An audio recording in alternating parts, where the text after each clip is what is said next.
So ngayon, ituturo ko sa inyo kung paano ba mag-download ng video galing Facebook. So, maghanap tayo ng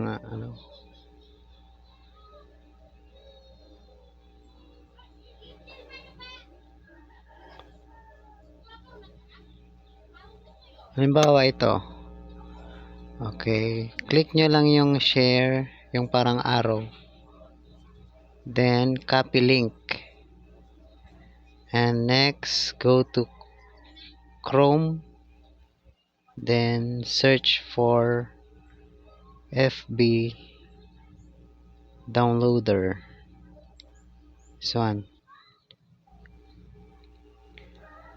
swipe natin. And, hanapin natin yung snap save. So, ito. And then, paste natin yung URL dito. And paste. And hit download. Tapos, magre-render siya ng ads. Yan. Halimbawa ito. Pag pinindot mo yung download HD now, yan, mag-pop up yung ads.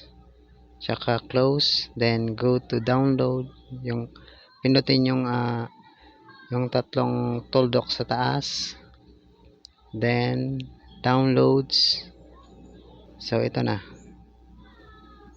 Yun. Yan. Mapupunta na yan doon sa gallery nyo.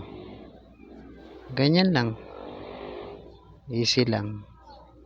Thank you for watching.